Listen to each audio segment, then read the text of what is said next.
Welcome to the DesignRush Podcast. I'm your host, Bianca Mayer. Over-reliance on automated tools and standardized strategies has led to repetitive ads and messages, pushing modern marketers to innovate and think outside of the box. Years and years ago, I decided to tell people, if you want to sign up to the product, you have to sign in through Google, like Google authentication. So you're giving them less options. You're forcing them. We're joined today by Neil Patel, marketing expert and New York Times bestselling author.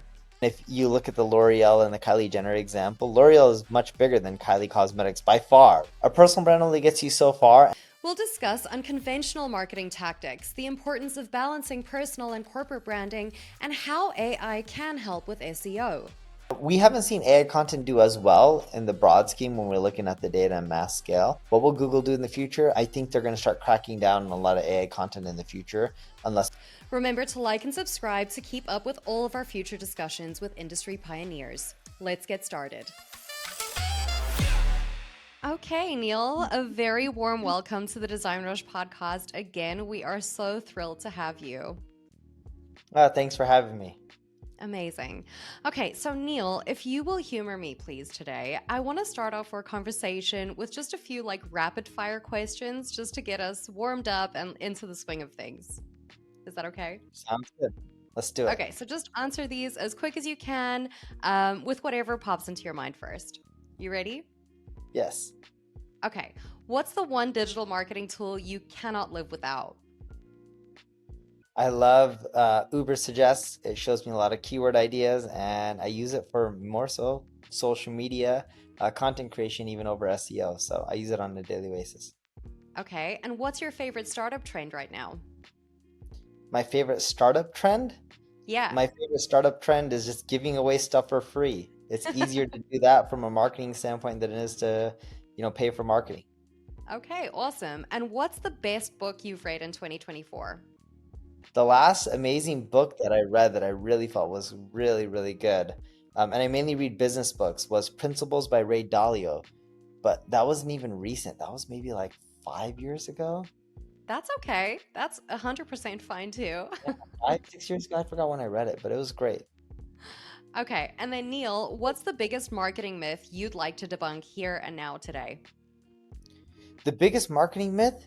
The biggest one is, doing the sexy type of marketing that everyone wants to do, TV ads, Super Bowl ads, Olympics, which are coming out soon, sponsoring NBA jerseys or football arenas.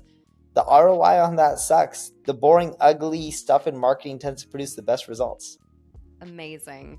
I will ask you about that again later, actually, because I'd love to hear more about that.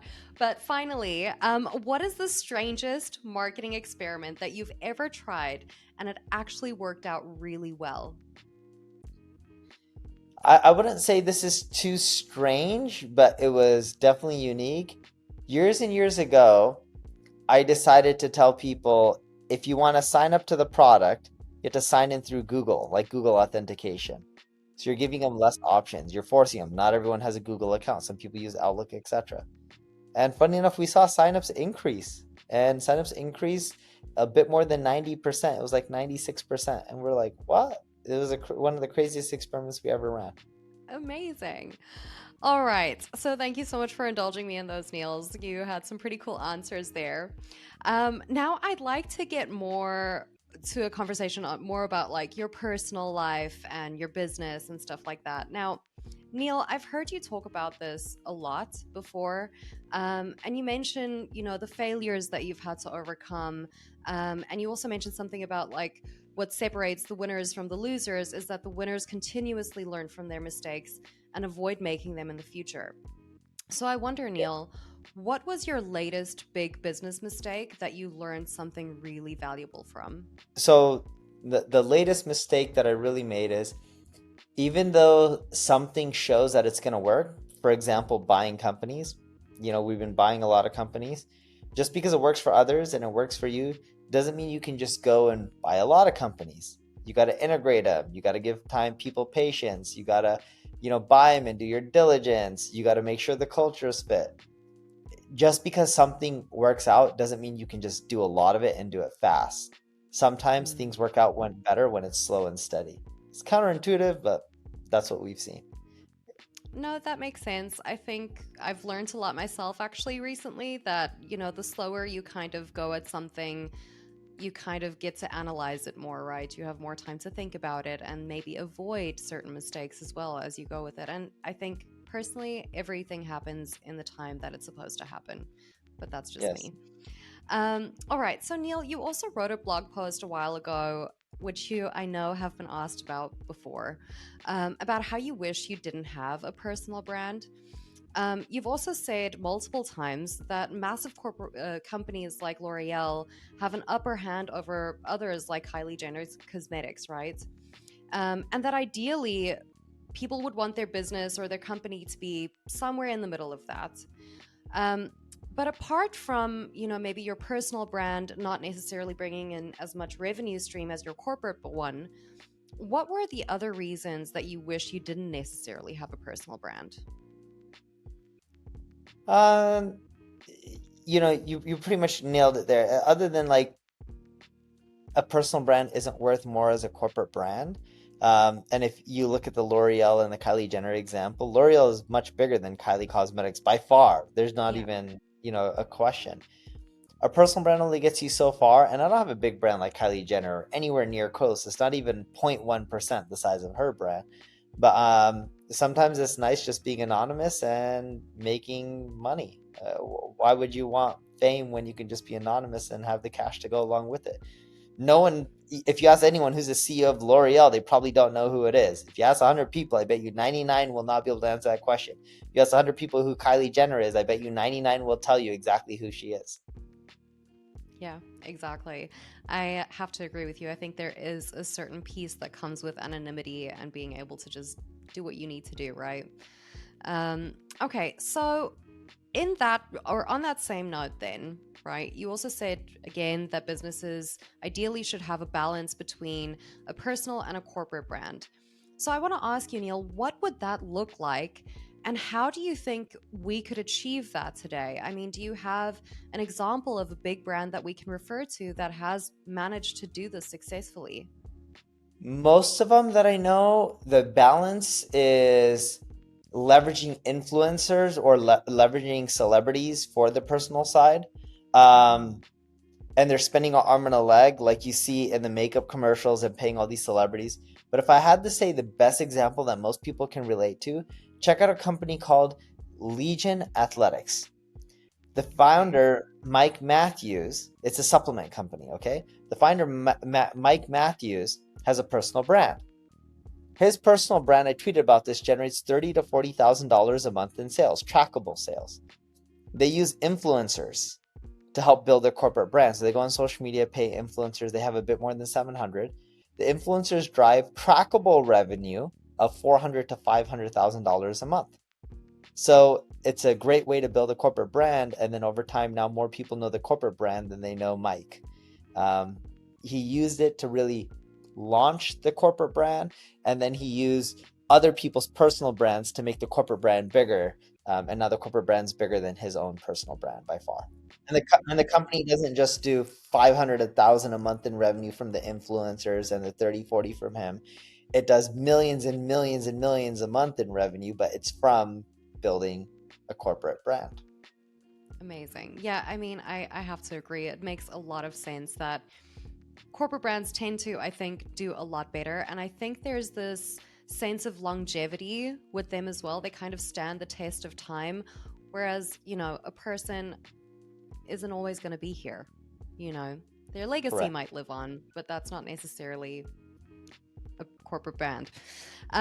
Okay, so Neil, considering your journey thus far, which key strategies would you say contributed the most to your success? And specifically, how did taking calculated risks with companies like Kissmetrics and Uber Suggest and, providing free tools and advice really help to establish your authority and expand your business in the digital marketing industry?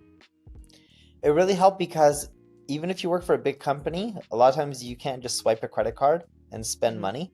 Even if it's for $5, you need budget approval. So when you're giving away a lot of tools, especially tools for free, it really gets your brand out there by far. And that's what it did for us. Okay. All right, so now let's get down to brass tacks and talk about SEO.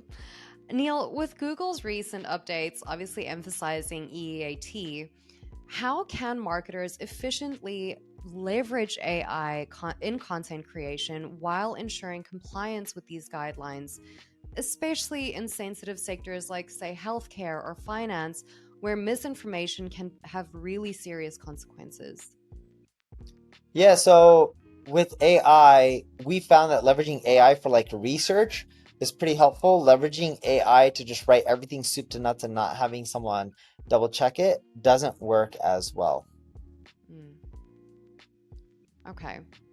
And then what would you say is the impact of Google strategies on publishers, and how can we diversify away from Google reliance? The way we can diversify away from Google reliance is just take an omni-channel approach. Repurpose your content, use all social channels, etc. If you do that, you're going to be better off, but it takes time and energy to do that. Does it mean you shouldn't use Google? No. Does it mean that you shouldn't rely on them? No. They're a great channel, but also rely on Facebook and also rely on Snapchat and Pinterest and X and podcasting, and that way your reliance on one channel isn't that high. Okay. How do you see the future of AI content evolving, in Google search, particularly regarding how Google's algorithms will rank such content in line with its definitions of helpful content? Yeah, we haven't seen AI content do as well in the broad scheme when we're looking at the data and mass scale. But there is many cases of AI content doing well because it is a numbers game. What will Google do in the future? I don't know. I think they're going to start cracking down on a lot of AI content in the future unless the quality is there. And with the current capabilities of the AI platforms, the content quality that they output isn't there. That doesn't mean it won't be there in a year or 6 months or 5 years. I don't know what the time frame is, but in its current state, it just doesn't seem to be there. Hmm. And how do you think AI content can align with the EEAT? And what strategies do you think that marketers should adopt to ensure that their AI content ranks well? It's definitely possible. With the AI content, you just got to take the time to modify it and put in your experience, your expertise, your authority, your trust, integrate that within your content, but take the time to modify it. And don't just have AI write a whole blog article. You can have them help you with sections, but don't have them just blankly write a whole article without modifying it. Okay. Neil, I'm just going to ask you bluntly, do you think that SEO is dead? And by what I mean by that is, how do you think AI is impacting the future of search as we know it, just from your observations currently? Um, I don't think SEO is dead. It's still powerful. We see a lot of businesses generating millions of dollars in revenue from it. It's just a time game. People just have to put in the time and energy to do well from it. Okay. And then, considering Google's warnings against using AI to manipulate search rankings, what steps should SEO professionals take to differentiate their content from low quality AI generated spam that also ensures that AI serves as a tool for efficiency? The big thing is use AI to help you. Don't use AI to try to do everything for you. Still involve humans. That's the biggest thing. And try to talk about new stuff that others have never seen. AI is just regurgitating what they're finding out on the web versus creating brand new content, especially a text base that is going over stuff that's brand new that's never been talked about. Mhm. Neil, how do you envision AI maturing to further assist SEO professionals, of course, without compromising quality standards that Google emphasizes? I think the way it can assist a lot is with research. If you want to create tons of content and you want it to be amazing and helpful, a lot of time you include stats, data, facts, and AI can help you with research and cite your sources. There's even platforms like u.com, or is it u.ai? U.com. So if you use u.com, for example, and you use it for research, it'll actually even tell you where all the sources came from. Amazing. That's really cool. We are also using GPT right now, I think, like most other companies, of course. just also to conduct research. And I have to say, it is quite good for that. But we certainly don't use that for writing our blogs and stuff like that. I don't think anybody um, that's anywhere professional is doing that with their work right now.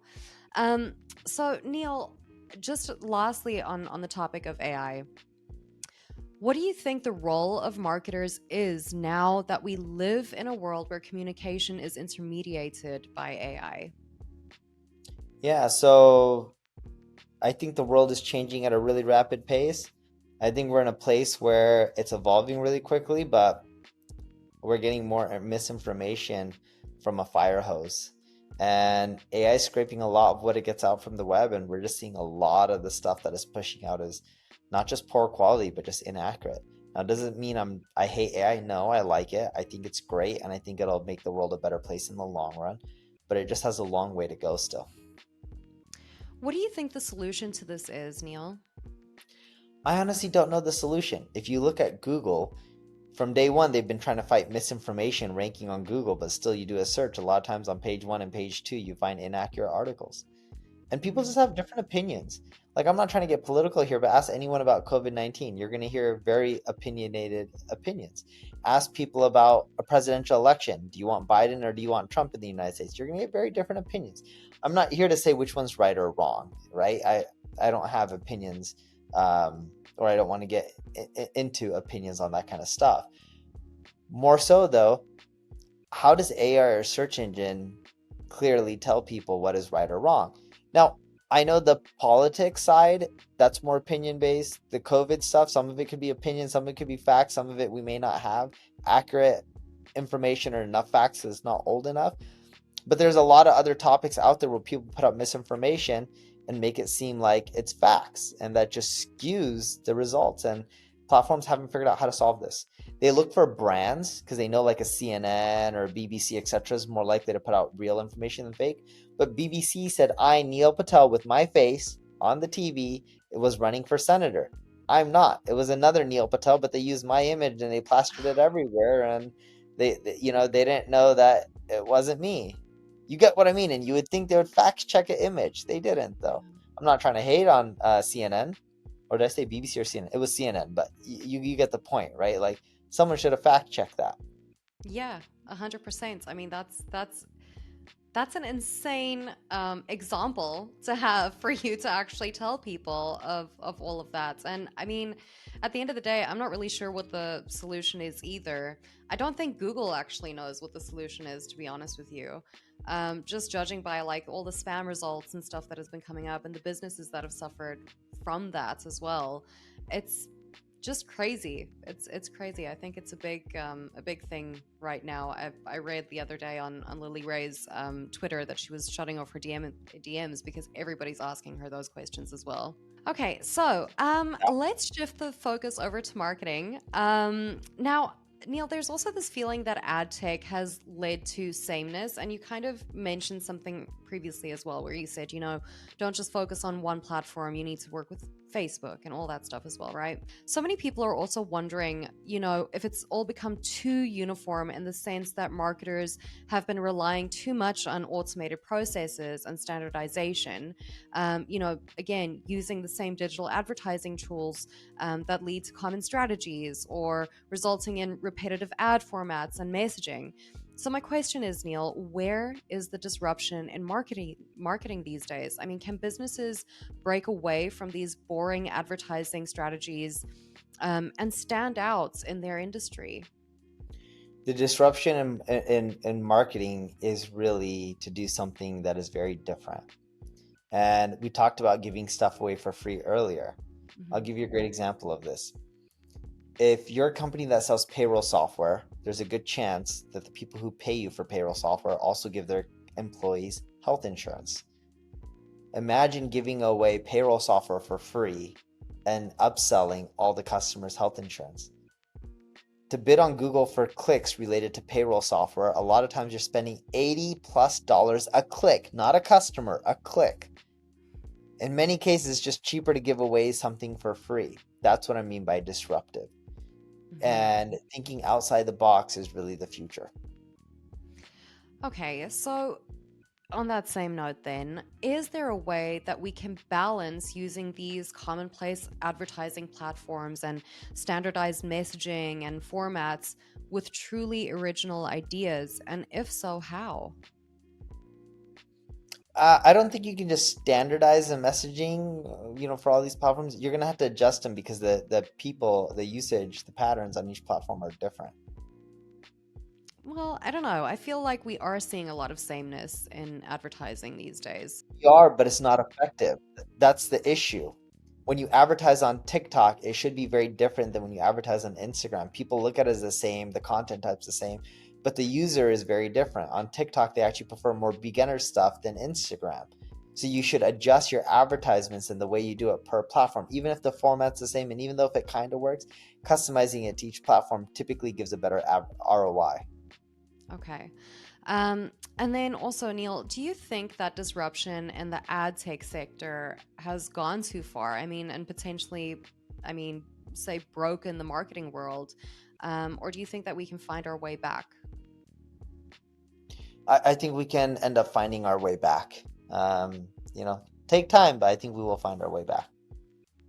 Do you have an idea of how we might do that, or just time? I think it's really just time and people learning and testing and experimenting and just realizing, what's happening and what's working and what's not. But time really does heal a lot of problems. Okay. Neil, I'd like to end off our conversation today by talking about how you do things and why these strategies are so effective. So, Neil, you emphasize the importance of bounce rates as a metric to gauge user satisfaction and engagement. So, how do you interpret bounce rate data in conjunction with page views to assess content quality? Excuse me. Sure. So you got to look at industry benchmark rates. If you just Google it, there's a lot of articles on the web of people just telling you bounce rates per industry. You got to just make sure it's better than the average. And same with page view data. You want your bounce rate to be lower. You want your page views per visitor to be higher as well, considering that you're not just manufacturing page views. What I mean by that is if you have an article and you chop it up into 10 pieces and then to click next, next, next to learn more, that's not a good user experience. And that's not really 10 page views. Hmm. So, what specific strategies do you use to improve these metrics across different industries then? It's more so talking to your customers. So there's qualitative and quantitative data. You got to look at the analytics and see what pages are the issues. You got to also survey them and talk to them on the phone, which gets into the qualitative data, which allows you to improve. Okay. Neil, when implementing changes on a website that don't immediately impact metrics, how do you evaluate whether to keep or revert them, considering Google's changing core web vital standards? I mean, they also put a focus on content quality with the March 2024 updates, and also just your own recommendations for improving on page SEO. Yeah, so when you talk about core web vitals or just on page SEO, there's a lot of tools like on Ubersys, we have the SEO analyzer or site audit report where you can just put in your URL, looks at core web vitals and tells you what to fix and it prioritizes. But the big takeaway, other than that, is think about the user experience when someone comes. What do you need to show them to delight them? And that's your goal. Okay. Neil, I'm wondering as well, what are the current pain points that you're currently facing in scaling your business? What I'm currently facing when scaling my business is just expansion globally. Like Mhm. to really build a big business, you got to do it globally, and it gets tough. Banking systems are different, legal systems are different, HR is different, rules and laws and processes and systems and cultures. It's not easy just implementing all this, systems and processes globally. It is really difficult. Do you have any strategies for how you're handling that, or is it really just taking it step by step as you go along? Step by step, we have operations people on different teams, and they work on solving all these problems as they arise. Neil, thank you so much for joining us today. Really, I appreciate you taking the time out of your schedule, and I think I speak for everyone when I say thank you for all of the content that you put out. Oh, thank you very much. Appreciate it. And that's a wrap on our conversation with Neil Patel about thinking outside of the box in marketing. If you enjoyed this episode, be sure to like, subscribe, and hit that bell button to stay updated with all our conversations with thought leaders on the DesignRush podcast. We all know that navigating the internet trying to find the best agencies to partner with can be a drag. There are just too many choices out there to accurately compare. That's where our marketplace comes in. Just visit designrush.com/marketplace and you'll find an expertly curated list of top agencies and everything from web design to branding to help you take your next project off the ground. Again, I'm your host, Bianca Mayer. Stay curious and join us for the next episode.